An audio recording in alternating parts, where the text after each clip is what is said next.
Half blood Prince. अध्याय 20। Lord वोल्डेमार्ट का आग्रह। हैरी और रॉन की सोमवार की सुबह सुबह ही अस्पताल से छुट्टी हो गई। मैडम पॉम्फ्री के इलाज से वो ठीक हो चुके थे। बेहोशी और जहर की इन घटनाओं से ये लाभ हुआ कि हरमाइनी की रॉन से दोबारा दोस्ती हो गई थी। हरमाइनी उनके साथ नाश्ता करने गई और उसने उन्हें ये खबर सुनाई कि जिनी की डीन से लड़ाई हो गई है। हैरी के सीने में सोए हुए जानवर ने अचानक अपना सिर उठा लिया और उम्मीद से सूंघने लगा। वो जब 7वीं मंजिल के वीरान गलियारे में मुड़े, वहां बस एक बहुत छोटी सी लड़की थी जो दैत्यों की दीवार दरी को देख रही थी। 6 ईयर के विद्यार्थियों को देखकर वो दहशत में दिखने लगी। उसके हाथ से पीतल का तराजू छूट गया। कोई बात नहीं, उसने अपनी छड़ी से टूटे तराजू को ठोंका और बोली, मरम्मतो, ये लो। हरमाइनी तराजू देते हुए बोली। लड़की ने धन्यवाद तक नहीं कहा, उसी जगह पर स्थिर खड़ी रही, उन्हें जाते हुए ओझल होते देखती रही। रॉन ने मुड़कर उसकी तरफ देखा और कहा, मैं कसम खाकर कहता हूं, अब लड़कियां दिनों दिन ज्यादा छोटी होती जा रही हैं। हैरी ने फिर पूछा, जिनी और डीन में किस बात का झगड़ा हो गया हरमाइनी? ओह, डीन इस बात पर हंस रहा था कि मैकलेगन ने तुम पर पहलवान मारा था। ये जरूर मजेदार दिखा होगा, रॉन ने तर्कपूर्ण ढंग से कहा। ये जरा भी मजेदार नहीं था, ये तो भयंकर था। अगर कूट और पीक हैरी को बीच में नहीं पकड़ लेते तो वो बुरी तरह घायल हो सकता था, हरमाइनी ने गुस्से से कहा। लेकिन देखो, इस बात पर जिनी और डीन को हमेशा के लिए अलग होने की जरूरत नहीं थी। या वो अभी एक साथ हैं? हाँ, वो एक साथ हैं। हरमाइनी ने हैरी पर नजर डाली। मैं ये नहीं चाहता कि मेरी इक्विडिच टीम का तालमेल एक बार फिर बिगड़ जाए, उसने जल्दी से कहा। लेकिन हरमाइनी इसके बाद भी उसे संदेह से देखती रही। हैरी को बड़ी राहत मिली जब उनके पीछे से एक आवाज सुनाई दी। हैरी! ओह, हाय लूना, मैं तुम्हें खोजते हुए अस्पताल गई थी। लूना ने अपने बैग में टटोला, लेकिन वहां जाकर पता चला तुम्हें छुट्टी मिल गई है। उसने रॉन के हाथों में खरे प्याज जैसी कोई चीज, एक बड़ा चित्तीदार कुकुरमुत्ता और कैट लीटर जैसी बहुत सी चीजें पकड़ा दी और आखिरकार एक गंदा चर्म पत्र निकालकर हैरी को थमा दिया। मुझे इसे तुम्हें देने को कहा गया था। ये एक छोटा चर्म पत्र था, हैरी समझ गया। डंबलडोर ने एक बार फिर अतिरिक्त सबक के लिए आमंत्रित किया है। चर्म पत्र खोलते ही उसने रॉन और हरमाइनी से कहा, आज रात को पिछले मैच में बढ़िया कमेंट्री थी। रॉन ने लूना को हरे प्याज जैसी चीज, चित्तीदार कुकुरमुत्ता और कैट लिटर वापस देते हुए कहा। लूना अजीब तरीके से मुस्कुराई। तुम मेरा मजाक उड़ा रहे हो? सब कह रहे थे मेरी कमेंट्री भयंकर थी। नहीं, मैं गंभीर हूँ। मुझे याद नहीं है मुझे किसी कमेंट्री में से ज्यादा मजा आया हो। वैसे ये क्या है? उसने प्याज जैसी चीज को लूना के हाथ से लेकर अपनी आंख के स्तर तक ऊपर उठाते हुए कहा। ओह, ये गर्डी रूट है। लूना ने कैट लीटर और कुकुरमुत्ता अपने बैग में भर लिया। तुम चाहो तो इसे रख सकते हो। ये ग्लम्पिंग क्लिम्पीज को दूर रखने के लिए बहुत अच्छी होती है। वो चली गई। रॉन गर्टी रूट को पकड़े पकड़े हंसता रहा। तुम जानते हो, लूना तो हैरान कर देती है। मैं जानता हूँ वो थोड़ी पागल है, लेकिन वो बहुत अच्छी है। उसकी बोलती अचानक बंद हो गई। लेवेंडर ब्राउन संगमरमर की सीढ़ियों के नीचे खड़ी उसे गुस्से से देख रही थी। हाय, रॉन ने घबराते हुए कहा। चलो, हैरी ने हरमाइनी से बुदबुदाकर कहा। वो तेजी से गुजर गए। चलते चलते उन्होंने लेवेंडर की बात सुनी। तुमने मुझे क्यों नहीं बताया तुम्हारी छुट्टी हो रही है और वो तुम्हारे साथ क्यों है? आधा घंटा बाद रॉन नाश्ते के लिए आया। वो नाराज और चिड़चिड़ा था। हालांकि वो लेवेंडर के पास बैठा था, लेकिन हैरी ने देखा उन दोनों में बातचीत नहीं हो रही थी। पूरे दिन हरमाइनी अच्छे मूड में नजर आई। उस शाम को हॉल में हैरी के जड़ी बूटी विज्ञान के निबंध को देखने के लिए वो तैयार हो गई। अब तक वो ऐसा इसलिए नहीं कर पाई क्योंकि वो जानती थी हैरी रॉन को अपने निबंध की नकल करने देगा। बहुत बहुत धन्यवाद, हैरी ने जल्दी से उसकी पीठ ठूंकते हुए कहा। अपनी घड़ी में देखा, 8 बजने वाले हैं। सुनो, मुझे जल्दी जाना होगा वरना डंबलडोर के पास पहुंचने में देर हो जाएगी। हरमाइनी ने जवाब नहीं दिया। थोड़े थके अंदाज में उसके कुछ कमजोर वाक्यों को काट दिया। हैरी मुस्कुराते हुए जल्दी से तस्वीर के छेद से बाहर निकलकर हेडमास्टर के ऑफिस की तरफ चला गया। हैरी ने एक बार में 2-2 सीढ़ियां लांघ कर घुमावदार सीढ़ी पार की। दरवाजा खटखटाया। तभी अंदर की एक घड़ी ने 8 बजाए। आ जाओ, डंबलडोर ने कहा। हैरी दरवाजे को धक्काने के लिए हाथ बढ़ा ही रहा था कि ये अंदर से खुल गया। वहां प्रोफेसर ट्रेलॉनी खड़ी थी। ओहो, वो चिल्लाई और नाटकीय तरीके से हैरी की तरफ इशारा किया। तो इसलिए आप मुझे ऑफिस से बेइज्जत करके निकाल रहे हैं डंबलडोर? प्यारी सिबिल, मैं तुम्हें बेइज्जत करके निकाल रहा हूँ, लेकिन हैरी का 8 बजे का अपॉइंटमेंट है और मुझे सचमुच नहीं लगता इस बारे में कुछ कहने को बचा है। डंबलडोर ने थोड़े आहत स्वर में कहा। बहुत बढ़िया, अगर आप उस घुसपैठिए को नहीं निकालेंगे तो शायद मुझे कोई और स्कूल ढूंढना चाहिए जहां मेरी प्रतिभा की कद्र हो। वो हैरी के पास से निकली। हैरी ने उन्हें आधी दूरी पर लड़खड़ाते हुए सुना। अंदाजा लगा लिया वो अपने पीछे लहराती शॉल के कारण गिर गई होंगी। डंबलडोर थोड़े थके अंदाज में बोले, हैरी दरवाजा लगा लो, बैठ जाओ। हैरी ने पूछा, प्रोफेसर ट्रेलॉनी खुश नहीं है कि फिरेंच पढ़ा रहा है? हाँ, ज्योतिष के कारण मुझे अपनी उम्मीद से ज्यादा मुश्किलें आ रही हैं, शायद इसलिए कि मैंने ये विषय नहीं पढ़ा।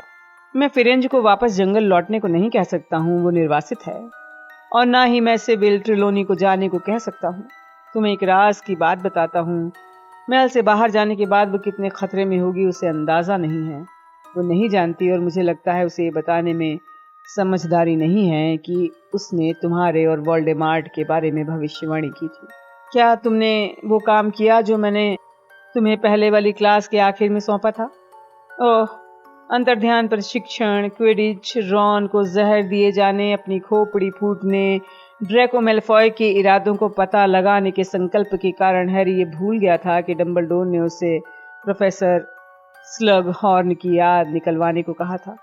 सर, मैंने प्रोफेसर स्लगहॉर्न से काढ़ों की क्लास में पूछा था, लेकिन वो मुझे याद देने को तैयार नहीं हुए। अच्छा, उन्होंने हैरी को अपने आधे चांद के आकार के चश्मे के ऊपर से घूरा। और तुम्हें क्या लगता है इस मामले में तुमने पूरी कोशिश की थी? क्या तुमने अपनी पूरी सूझबूझ का इस्तेमाल किया था? क्या तुमने उस याद को हासिल करने में अपनी पूरी चालाकी लगा दी थी? देखिए, हैरी चकरा गया, समझ नहीं आया क्या कहे। याद हासिल करने की एकमात्र कोशिश अचानक उसे कमजोर दिखने लगी। देखिए, जिस दिन रॉन ने गलती से प्रेम काढ़ा निगल लिया था, उस दिन मैं उसे प्रोफेसर स्लगहॉर्न के पास ले गया था। मैंने सोचा था कि अगर मैं प्रोफेसर स्लगहॉर्न को अच्छे मूड में ले आऊं। डंबलडोर ने पूछा, क्या उससे काम बन गया? ओह नहीं सर, क्योंकि वहां रॉन ने धोखे से जहर पी लिया था। जाहिर है, इससे तुम याद हासिल करने के बारे में भूल गए। जब सबसे अच्छा दोस्त खतरे में हो तो मैं इसके अलावा कोई उम्मीद नहीं कर सकता। बहरहाल, जब स्पष्ट हो गया कि रॉन ठीक है तो तुम्हें काम की तरफ ध्यान देना चाहिए था। मैंने तुम्हें स्पष्ट कर दिया था वो याद कितनी महत्वपूर्ण है। यदि वो याद हमारे पास नहीं आई तो हम अपना समय बर्बाद कर रहे हैं। शर्म का एक और गर्म और कांटेदार एहसास हैरी के सिर से होता हुआ उसके शरीर में फैल गया।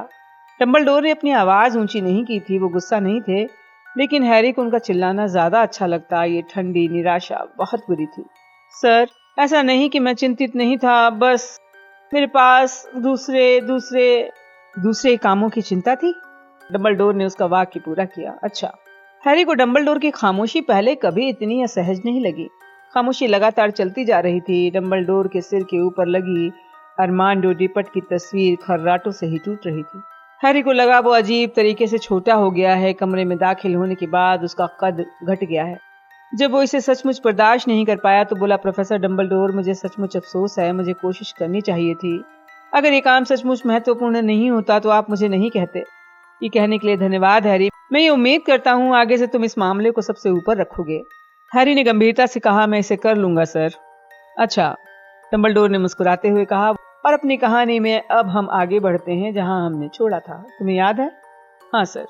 वोल्डेमार्ट ने अपने पिता और दादा दादी को मार डाला और इसका इल्जाम उसने अपने मामा मार्टिन पर लगवा दिया और फिर हॉगवर्ट्स लौट गया। उसने प्रोफेसर स्लगहॉर्न से हॉर्क्रक्स के बारे में पूछा। ये कहते हुए उसके चेहरे पर शर्म का भाव आ गया। अभी तक मैंने तुम्हें तथ्य के ठोस स्रोत बताए हैं जिनसे अनुमान लगाया जा सकता है कि वोल्डेमार्ट ने 17 साल की उम्र तक क्या किया था। लेकिन अब हैरी, चीजें ज्यादा धुंधली और अनजान हैं।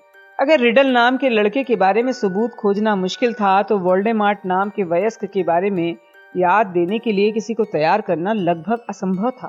दरअसल मुझे लगता है कि उसके अलावा कोई भी जीवित व्यक्ति हॉगवर्ट्स से जाने के बाद उसके जीवन का पूरा वर्णन नहीं कर सकता। बहरहाल, मैं तुम्हें 2 आखिरी यादें दिखाना चाहता हूँ। तुम्हारी राय जानकर मुझे खुशी होगी। मैंने जो निष्कर्ष निकाले हैं, क्या वो तुम्हारे हिसाब से ठीक है? डंबलडोर उसकी राय को इतना महत्व देते हैं, ये सोचकर भी हैरी को और भी शर्म महसूस हुई।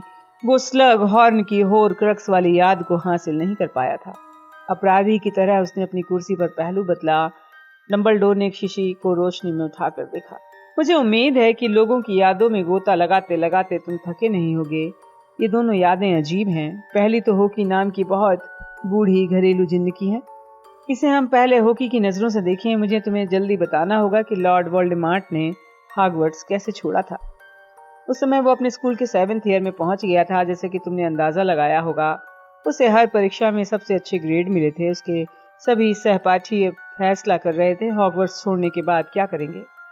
लगभग सभी को उम्मीद थी टॉम रिडल किसी अद्भुत करियर को चुनेगा, क्योंकि वो प्रीफेक्ट था, हेड बॉय था और उसने स्कूल के प्रति विशेष सेवाओं का पुरस्कार जीता था। मैं जानता हूँ कई टीचर्स थे, जिनमें प्रोफेसर स्लग हॉर्न भी शामिल थे। उसे ये सुझाव दिया था कि वो जादू मंत्रालय में नौकरी कर ले। उन्होंने उसके सामने वहां नौकरी दिलवाने में मदद का प्रस्ताव भी रखा था। बहरहाल वोल्डेमार्ट ने ऐसे सभी प्रस्तावों को नामंजूर कर दिया।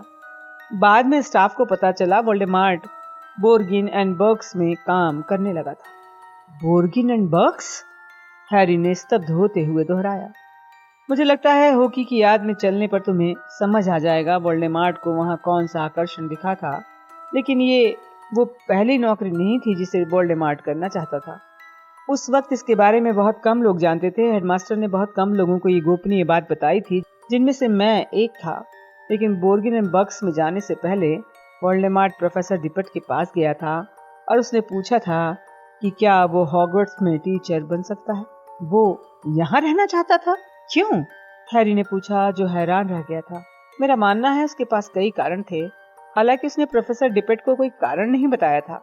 मेरे हिसाब से सबसे पहला और सबसे महत्वपूर्ण कारण यह था कि वोल्डेमार्ट को किसी व्यक्ति के बजाय इस जगह से मोह था। हॉगवर्ट्स ही वो जगह थी जहां वो सबसे ज्यादा खुश था। यही वो पहली और इकलौती जगह थी जहां उसे घर जैसा महसूस हुआ। हैरी इन शब्दों से परेशान हो गया, क्योंकि वो भी हॉगवर्ट्स के बारे में ऐसा ही महसूस करता था। दूसरी बात, ये महल प्राचीन जादू का गढ़ है। बेशक वोल्डेमार्ट ने इसके कई रहस्य समझ लिए थे, जिन्हें ज्यादातर विद्यार्थी नहीं समझ पाए थे। लेकिन हो सकता है उसे महसूस हुआ हो यहाँ और भी रहस्य हैं, जादू के और भी खजाने हैं जिनका दोहन किया जा सकता है। और तीसरी बात, टीचर के रूप में उसके पास युवा जादूगरों और जादूगरनियों को प्रभावित करने की काफी शक्ति होती। शायद उसे ये विचार प्रोफेसर स्लग हॉर्न से मिला होगा, जिनके साथ उसके बहुत अच्छे संबंध थे, जिन्होंने उसे दिखा दिया था टीचर कितनी महत्वपूर्ण भूमिका निभा सकता है। लेकिन उसे नौकरी नहीं मिली सर। नहीं, उसे नहीं मिली। प्रोफेसर डिपेट ने बता दिया कि टीचर होने के लिए 18 साल की उम्र कम है। हैरी ने झिझकते हुए पूछा, और आपको इसके बारे में कैसा लगा था सर? बहुत उलझन हुई थी। मैंने अरमांडो डिपेट को सलाह दी थी वो उसे टीचर न बनाए। मैंने उन्हें वो कारण नहीं बताए थे जो मैंने तुम्हें बताए हैं, क्योंकि प्रोफेसर डिपेट वोल्डेमार्ट को बहुत पसंद करते थे और उन्हें उसकी ईमानदारी पर भरोसा था।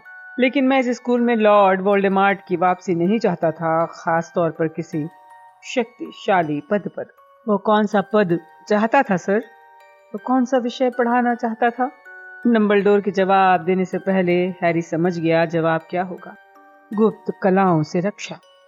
उस समय गैलेटी मेरीथॉट नाम की एक बूढ़ी प्रोफेसर ये विषय पढ़ाती थी, जो हॉगवर्ट्स में लगभग 50 सालों से थी। तो वोल्डेमार्ट बोर्गिन एंड बक्स चला गया। उसे पसंद करने वाले टीचर्स ने कहा कि एक ऐसी दुकान पर काम करके इतना प्रतिभाशाली युवा जादूगर अपनी प्रतिभा बर्बाद कर रहा है।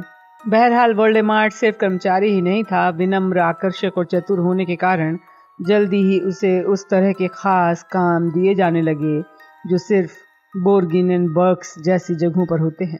वोल्डेमार्ट को लोगों को इस बात के लिए राजी करने के लिए भेजा गया कि वो अपना मूल्यवान सामान उस दुकान को बेच दें। सभी की राय में वो इस काम में असामान्य रूप से माहिर था। मैं शर्त लगाता हूँ वो जरूर रहा होगा, हैरी ने कहा, जो खुद को रोक नहीं पाया था। डंबलडोर हल्के से मुस्कुराकर बोले, और अब हॉकी नाम की घरेलू जिन्न की बात सुनने का वक्त आ गया है। वो एक बहुत बूढ़ी और अमीर जादूगरनी के यहाँ काम करती थी, जिसका नाम था हेप्जिबा स्मिथ। हैरी उठकर खड़ा हुआ, एक बार फिर पत्थर के पात्र के घुमड़ते हुए चांदी जैसे पदार्थ के ऊपर झुक गया। वो अंधेरे में गिरने लगा और एक बैठक में उतर गया। वो एक बहुत बूढ़ी मोटी औरत के सामने था, जो एक बड़ी जिंजर विग और चमकते गुलाबी दुशाले पहनी थी। वो जवाहरात जड़े एक छोटे आईने में अपना चेहरा देख रही थी। तभी एक घरेलू जिन्न आई। हैरी ने आज तक इससे नाटी और बूढ़ी घरेलू जिन्न नहीं देखी थी। उसने हेप्जिबा के मोटे पैर कसी हुई साटन की रेशमी स्लीपर्स में डाले। जल्दी करो होकी, हेप्जिबा दबंग अंदाज में बोली। उसने अपना पाउडर पफ दूर हटा दिया जब घरेलू जिन्न सीधी खड़ी हुई। घरेलू जिन्न के सिर का ऊपरी हिस्सा हेप्जिबा की कुर्सी की आधी ऊंचाई तक भी नहीं था। मैं कैसी दिख रही हूँ? हेप्जिबा ने सिर घुमाकर आईने में कई कोण से अपना चेहरा देखा। बहुत प्यारी मैडम, होकी ने चिचियाते हुए कहा। हैरी को लगा शायद ये हॉकी के अनुबंध में होगा कि जब उससे सवाल पूछा जाए तो उसे सरासर झूठ बोलना है, क्योंकि उसकी राय में हेप्जिबा बहुत प्यारी होने से बहुत दूर दिख रही थी। दरवाजे की घंटी बजी और मालकिन और घरेलू जिन्न दोनों ही चौंक कर उछल गए। जल्दी जल्दी, वो आ गया होकी, हेप्जिबा चीखी और घरेलू जिन्न कमरे से बाहर निकल गई। छोटे रंगीन बॉक्सेस से भरी अलमारियां थीं, सुनहरी जिल्द वाली किताबों से भरे केस थे, भाग्य दर्पणों और ब्रह्मांड के मॉडलों से भरे शेल्फ थे, पीतल के कई गमलों में पौधे थे। दरअसल ये कमरा किसी जादुई एंटीक शॉप और पौधशाला का मिला जुला रूप लग रहा था। घरेलू जिन्न कुछ ही मिनट में लौट आई। पीछे एक लंबा युवक था। ये वोल्डेमार्ट था, जो एक काला सूट पहने था। स्कूल के दिनों की तुलना में उसके बाल थोड़े ज्यादा लंबे थे और गाल ज्यादा खोखले, लेकिन ये सब उस पर जम रहा था। वो इससे ज्यादा आकर्षक लग रहा था। उसने भरे हुए कमरे में अपना रास्ता इस तरह बनाया जिससे हैरी समझ गया कि वो पहले भी यहाँ आ चुका है। उसने झुककर हेप्जिबा के मोटे हाथ को अपने होठों से चूमा। मैं आपके लिए फूल लाया हूँ, उसने धीरे से कहा और हवा में गुलाबों का गुच्छा उत्पन्न कर दिया। शरारती लड़के, तुम्हें नहीं लाना चाहिए था, बूढ़ी हेप्जिबा चिल्लाई। हालांकि हैरी का ध्यान इस तरफ गया कि सबसे करीब वाली टेबल पर एक खाली फूलदान तैयार था। तुम इस बूढ़ी औरत को बिगाड़ रहे हो टॉम, बैठ जाओ बैठ जाओ। हॉकी कहाँ है? ओह, घरेलू जिन्न भागती हुई कमरे में आई। उसके हाथ में 2 छोटे केकों की ट्रे थी जो उसने अपनी मालकिन की कोहनी के पास रखी। लो टॉम, मैं जानती हूँ तुम्हें मेरे बनाए केक पसंद हैं। अब बताओ तुम कैसे हो? तुम्हारा चेहरा पीला दिख रहा है। मैं सैकड़ों बार कह चुकी हूँ वो लोग तुमसे ज्यादा काम कराते हैं। वोल्डेमार्ट मशीनी अंदाज में मुस्कुराया और हेप्जिबा दांत निकालने लगी। अच्छा, तो इस बार तुम्हारे आने का क्या बहाना है? मिस्टर बर्क पिशाचों द्वारा बनाए जिरह बख्तर के लिए अपनी पेशकश बढ़ाना चाहते हैं, 500 गैलियन। उनका कहना है ये बहुत ज्यादा है। अब इतनी तेजी से नहीं, वरना मैं सोचने लगूंगी कि तुम यहाँ सिर्फ मेरे सामान के लिए आते हो। हेप्जिबा ने मुंह फुलाते हुए कहा। मुझे उनके कारण ही यहाँ आने का आदेश मिलता है। मैं सिर्फ एक गरीब सहायक हूँ मैडम, जिसे आदेशों का पालन करना है। मिस्टर बर्क चाहते हैं कि मिस्टर बर्क, बकवास। हेप्जिबा ने अपना छोटा हाथ लहराते हुए कहा। मुझे तुम्हें कुछ दिखाना है। क्या तुम मेरे राज को राज रख सकते हो टॉम? अगर तुम वादा करते हो कि तुम मिस्टर बर्क को ये नहीं बताओगे कि मेरे पास ये चीज है। अगर उसे पता चल गया कि मेरे पास है तो वो मुझे चैन से रहने नहीं देगा और इसे मैं कभी नहीं बेचूंगी। लेकिन टॉम, तुम इतिहास के कारण इसकी कद्र करोगे, इस बात के लिए नहीं कि इसकी बदौलत तुम कितने गैलियन कमा सकते हो। वोल्डेमार्ट ने धीरे से कहा। मिस हेप्जिबा, मुझे जो दिखाएंगी वो हर चीज देखने से मुझे खुशी होगी। हेप्जिबा ने लड़कियों जैसी किलकारी मारी। मैं हॉकी से मंगवाती हूँ। हॉकी, मैं मिस्टर रिडल को अपना सबसे बेशकीमती खजाना दिखाना चाहती हूँ। वैसे जब तुम ला ही रही हो तो दोनों ले आओ। ये लीजिए मैडम। हैरी को चमड़े के 2 बक्से दिखे जो एक के ऊपर एक रखे इस कमरे पर इस तरह आ रहे थे जैसे अपने आप आ रहे हों। हेप्जिबा ने घरेलू जिन्न से बॉक्स लेकर अपनी गोद में रखा और सबसे ऊपर वाले को खोलने की तैयारी करने लगी। उसने ढक्कन खोल दिया। हैरी ज्यादा अच्छी तरह देखने के लिए थोड़ा आगे सरक गया। उसने देखा उसमें एक छोटा सा सुनहरा कप था जिस पर 2 सुंदर हैंडल थे। टॉम, मुझे लगता है तुम्हें पता होगा ये क्या है, हेप्जिबा ने फुसफुसाकर कहा। वोल्डेमार्ट ने लंबी उंगलियों वाला हाथ बढ़ाया और हैंडल से पकड़कर कप को उसके रेशमी बॉक्स से बाहर निकाल लिया। हैरी को उसकी काली आंख में एक लाल चमक दिखाई दी। उसका लोभी भाव अजीब तरीके से हेप्जिबा के चेहरे पर प्रतिबिंबित हो रहा था। हालांकि हेप्जिबा की छोटी आंखें वोल्डेमार्ट के आकर्षक चेहरे पर जमी हुई थीं।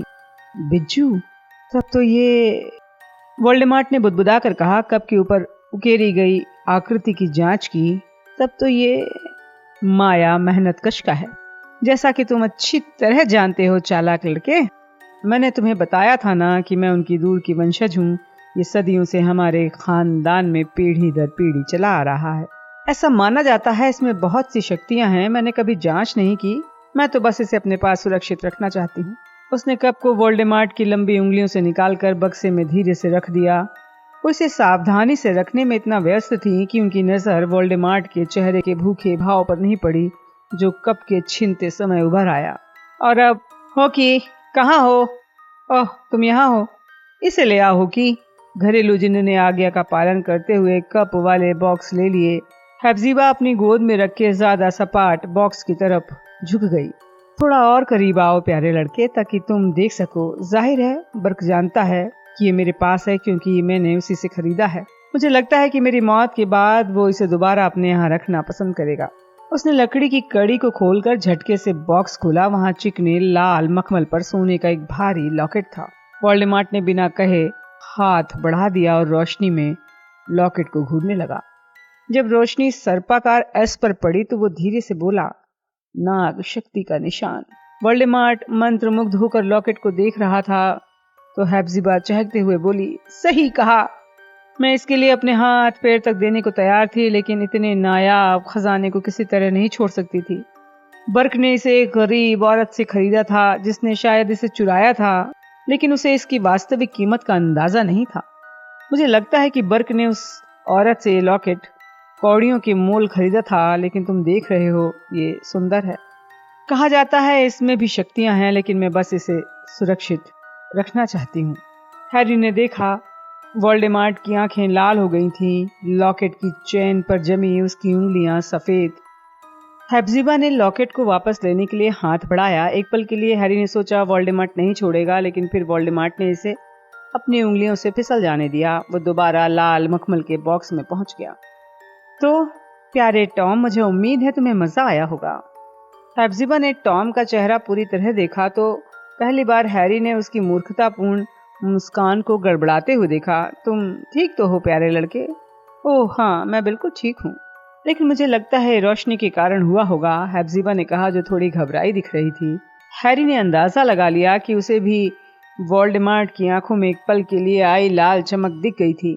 होकी, इन्हें दूर ले जाओ, दोबारा बंद कर दो वही मंत्र। अब चलने का समय हो गया है हैरी, डंबलडोर ने धीरे से कहा। घरेलू जिन बॉक्स उठाकर जाने लगी तो डंबलडोर ने एक बार फिर हैरी की बांह पकड़ी। अंधेरे में ऊपर उठते हुए वो एक साथ डंबलडोर के ऑफिस में पहुंच गए। हेप्जिबा स्मिथ इस घटना के 2 दिन बाद मर गईं, डंबलडोर ने कहा और अपनी सीट पर बैठ गए। हैरी उनका इशारा समझ गया कि बैठ जाना चाहिए। होकी नाम की घरेलू जिन्न को मंत्रालय ने इस बात के लिए सजा दी कि उसने अपनी मालकिन की शाम की कॉफी में दुर्घटनावश जहर मिला दिया था। असंभव! हैरी ने गुस्से से कहा। मुझे लगता है हम दोनों के विचार एक से हैं। निश्चित रूप से इस मौत और रिडल परिवार की मौतों में कई समानताएं थीं। दोनों ही मामलों में दोष किसी और पर मढ़ दिया गया था। हॉकी ने अपराध स्वीकार कर लिया, डंबलडोर ने कहा। उसे याद है कि उसने अपनी मालकिन की कॉफी में कोई चीज डाली थी। जांच करने पर पता चला कि वो शक्कर नहीं थी, बल्कि एक दुर्लभ जहर था। नतीजा निकाला गया कि वो ऐसा नहीं करना चाहती होगी, लेकिन बुढ़ापे में दिमाग सरकने के कारण वोल्डेमार्ट ने उसकी भी याद बदल दी होगी, जिस तरह माफिन की बदली थी। मेरा भी यही ख्याल है, डंबलडोर ने कहा। माफिन की ही तरह मंत्रालय भी होकी पर शक करने लगा, क्योंकि वो घरेलू जिन्न थी। हैरी ने कहा, उसे हरमाइनी द्वारा स्थापित सोसाइटी SPEW से इतनी ज्यादा सहानुभूति उससे पहले कभी नहीं हुई थी। बिल्कुल, डंबलडोर ने कहा। वो बूढ़ी थी, उसने स्वीकार कर लिया, उसने कॉफी में कुछ गड़बड़ की थी। जब तक होकी को सजा मिली तब तक हेप्जिबा के परिवार को यह एहसास हो गया कि उसके 2 सबसे बेशकीमती खजाने गायब हैं। क्योंकि हेप्जिबा अपनी चीजें कई जगह छुपा कर रखती थी, अपने सामान की बहुत जतन से रक्षा करती थी। बहरहाल जब तक उन्हें यह यकीन हो पाता कि कप और लॉकेट दोनों चोरी हो गए हैं, तब तक बोर्गिनन बक्स में काम करने वाला लड़का नौकरी छोड़कर गायब हो चुका था। उसके मालिकों को जरा भी पता नहीं था कि वो कहाँ चला गया। इसके बाद वहां काफी समय तक टॉम रिडल के बारे में ना तो कुछ सुना गया और ना ही उसे देखा गया। अब हैरी, मैं तुम्हारा ध्यान इस कहानी के कुछ बिंदुओं की तरफ आकर्षित करता हूँ। वोल्डेमार्ट ने एक और हत्या की थी। रिडल परिवार को मारने के बाद ये उसकी पहली हत्या थी या नहीं ये मैं नहीं जानता। बहरहाल मुझे लगता है ये उसके बाद पहली हत्या थी। जैसा कि तुम देखोगे, इस बार उसने प्रतिशोध के लिए नहीं बल्कि लाभ के लिए हत्या की थी। वो उन 2 शानदार निशानियों को चाहता था जो उस प्रेम में पागल औरत ने उसे दिखाई थी। जिस तरह उसने अपने अनाथालय में बाकी बच्चों को लूटा था, जिस तरह उसने अपने मामा मार्फिन की अंगूठी चुराई थी, उसी तरह वो हैब्जीबा का कप और लॉकेट चुरा कर भाग गया। लेकिन ये तो पागलपन दिखता है। हर चीज जोखिम में डाल दी, अपनी नौकरी छोड़ दी, सिर्फ इन तुम्हें ये पागलपन दिख सकता है, वोल्डेमार्ट को नहीं। हैरी, मुझे उम्मीद है समय के साथ तुम समझोगे इन चीजों का उसके लिए क्या मतलब था। इसलिए तुम ये स्वीकार करोगे कि उसने लॉकेट इसलिए लिया था क्योंकि वो उस पर अपना हक मानता था। शायद लॉकेट पर उसका हक हो सकता है, लेकिन कप क्यों लिया? वो कप हॉगवर्ट्स की संस्थापक का था। मुझे लगता है उसे अभी स्कूल के प्रति गहरा खिंचाव महसूस होता है, इसलिए वो हॉगवर्ट्स के इतिहास में इतनी गहराई से रचे बसे प्रतीक को हासिल करने का प्रलोभन नहीं ठुकरा सका। मेरे पास अभी तुम्हें दिखाने के लिए ये आखिरी याद है, जब तक कि तुम प्रोफेसर स्लग हॉर्न की याद नहीं ले आते। हॉकी की याद और इस याद के बीच 10 साल गुजर चुके हैं और हम सिर्फ अंदाजा लगा सकते हैं लॉर्ड वोल्डेमार्ट क्या कर रहा है। ये किसकी याद है? हैरी ने पूछा जब डंबलडोर आखिरी याद को स्मृति पात्र में डाल रहे थे। मेरी, डंबलडोर ने कहा। हैरी ने चांदी जैसे घुमड़ते पदार्थ में डंबलडोर के पीछे गोता लगा दिया। उसी ऑफिस में पहुंच गया जहां से वो अभी अभी आया था। वहां पर ज्वाला था जो अपने अड्डे पर बैठकर झपकी ले रहा था। डेस्क के पीछे डंबलडोर थे, जो हैरी के पास खड़े डंबलडोर से बहुत मिलते जुलते दिख रहे थे। हालांकि उनके दोनों हाथ भले चंगे थे, चेहरे पर शायद थोड़ी कम झुर्रियां थीं। अपेक्षाकृत युवा डंबलडोर किसी चीज का इंतजार कर रहे थे और निश्चित रूप से कुछ पल बाद दरवाजे पर दस्तक हुई। वो बोले, आ जाओ। हैरी के मुंह से आह निकल गई। वोल्डेमार्ट कमरे में आ गया था। उसका चेहरा मोहरा वैसा नहीं था जैसा हैरी ने 2 साल पहले पत्थर की बड़ी कड़ाही से बाहर निकलते देखा था। उसकी आंखें सांप जैसी नहीं थी, उसकी आंखें लाल नहीं थी, उसका चेहरा नकाब जैसा नहीं था। लेकिन अब वो आकर्षक टॉम रिडल नहीं रह गया था। ऐसा लगता था जैसे उसके नए नक्श जल गए हों, धुंधले हो गए हों। वो निर्जीव और अजीब तरीके से विकृत थे। उसकी आंखों के सफेद हिस्से पर एक खूनी भाव था। हालांकि उसकी पुतलियां अब तक छेद में नहीं बदली थी। वो एक लंबा काला चोगा पहने था और उसका चेहरा भी उतना ही पीला था जितनी कि उसके कंधों पर चमकती बर्फ। डेस्क के पीछे बैठे डंबलडोर ने हैरानी का कोई चिन्ह नहीं दिखाया। साफ दिख रहा था, वोल्डेमार्ट अपॉइंटमेंट लेकर आया है। गुड इवनिंग टॉम, बैठ जाओ। धन्यवाद, वोल्डेमार्ट ने कहा। वो उस कुर्सी पर बैठ गया जिसकी तरफ डंबलडोर ने इशारा किया था, जिसे हैरी ने अभी अभी खाली किया था। ये वही कुर्सी दिख रही थी। मैंने सुना है आप हेडमास्टर बन गए हैं, उसने कहा। उसकी आवाज पहले से ज्यादा ऊंची और ठंडी हो गई। बहुत बढ़िया चुनाव, मुझे खुशी है कि तुम इससे खुश हो, डंबलडोर ने मुस्कुराते हुए कहा। कुछ पियोगे? हाँ, मैं काफी दूर से आया हूँ। डंबलडोर उठकर खड़े हुए उस अलमारी तक गए जहां अब स्मृति पात्र रखा रहता था, लेकिन उस वक्त अलमारी में बोतलें भरी हुई थीं। उन्होंने वोल्डेमार्ट को शराब का प्याला दिया और खुद के लिए गिलास भरकर अपनी कुर्सी पर लौट आए। तो टॉम, मुझे मुलाकात का ये आनंद कैसे नसीब हो रहा है?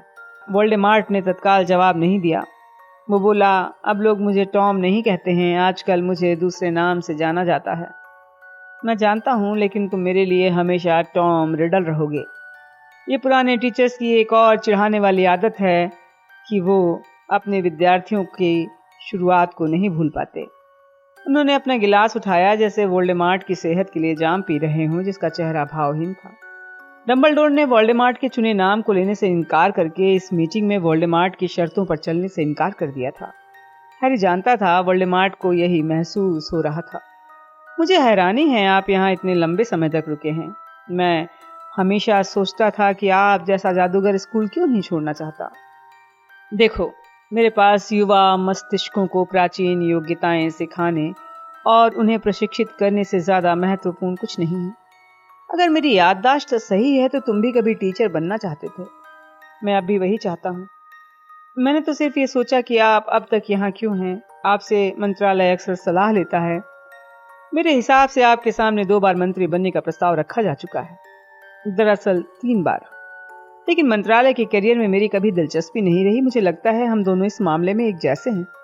वोल्डेमॉर्ट ने सिर झुकाया, बिना मुस्कुराए शराब की एक और चुस्की ली। डंबलडोर ने उस खामोशी को नहीं तोड़ा। मैं लौट आया हूँ, उसने थोड़ी देर में कहा।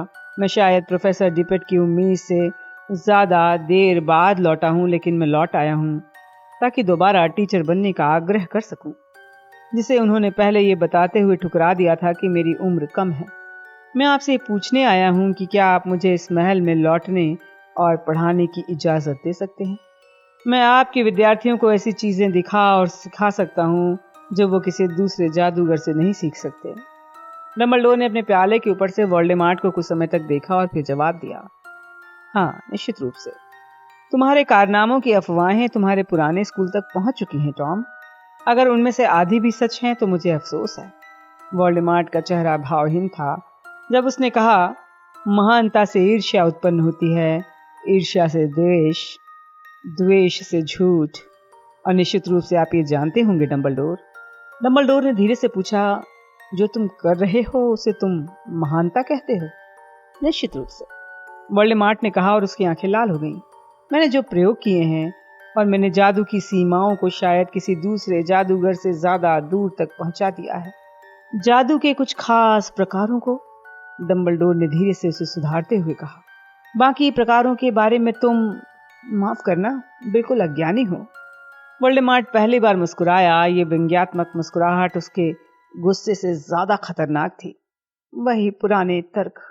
लेकिन मैंने इस दुनिया में जो कुछ भी देखा है वो आपके उस मशहूर कथन का समर्थन नहीं करता कि प्रेम मेरी तरह के जादू से ज्यादा शक्तिशाली है। डंबलडोर, शायद तुम गलत जगह देख रहे थे। अच्छा, तो फिर मेरे नए शोध के लिए हॉगवर्ट्स से ज्यादा अच्छी जगह कौन सी हो सकती है? क्या आप मुझे लौटने की इजाजत देंगे? मैं खुद को और अपनी प्रतिभा को आपके हवाले करना चाहता हूँ। मैं आपके आदेश का पालन करूंगा। डंबलडोर ने अपनी भौहें उठाईं। और उन लोगों का क्या होगा जिन्हें तुम आदेश देते हो? उन लोगों का क्या होगा जो खुद को, जैसी कि अफवाह है, प्राण भक्षी कहते हैं? हैरी कह सकता था। वोल्डेमॉर्ट को ये उम्मीद नहीं थी डंबलडोर इस नाम को जानते हैं।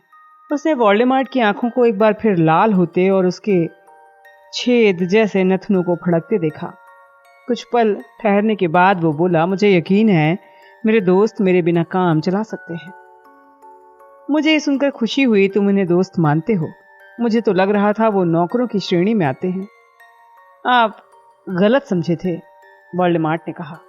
तब तो फिर अगर मैं आज रात को हॉग्स हेड में जाता हूं तो मुझे उन लोगों का समूह नहीं मिलेगा जो तुम्हारे लौटने का इंतजार कर रहे होंगे। नॉट, रोजियर, मल्सिबर, डोलोहोव सचमुच समर्पित दोस्त हैं जो बर्फीली रात में तुम्हारे साथ इतनी दूर तक यात्रा करने आए हैं, सिर्फ इसलिए ताकि तुम टीचर का पद हासिल करने की कोशिश करो तो वो तुम्हें शुभकामना दे सके।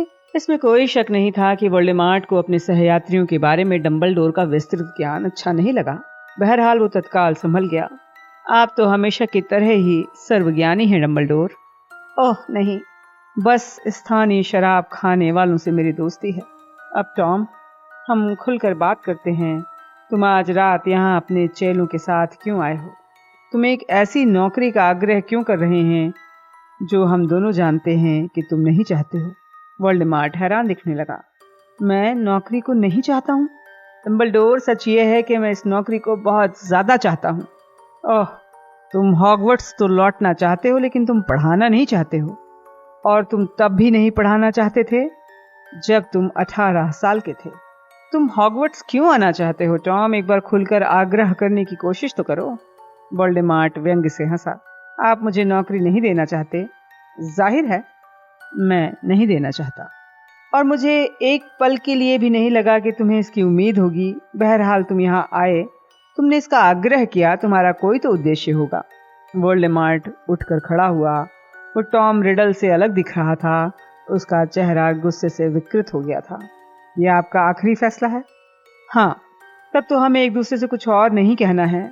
नहीं, बिल्कुल नहीं, डंबलडोर ने कहा। उनके चेहरे पर भारी दुख का भाव दिखने लगा। वो बहुत समय पहले चला गया है जब मैं तुम्हें जली हुई अलमारी दिखाकर डरा सकता था और तुम्हारे अपराधों का प्रायश्चित करने के लिए तुम्हें विवश कर सकता था। लेकिन मैं चाहता हूँ कि मैं काश ऐसा कर सकता टॉम, काश मैं ऐसा कर सकता।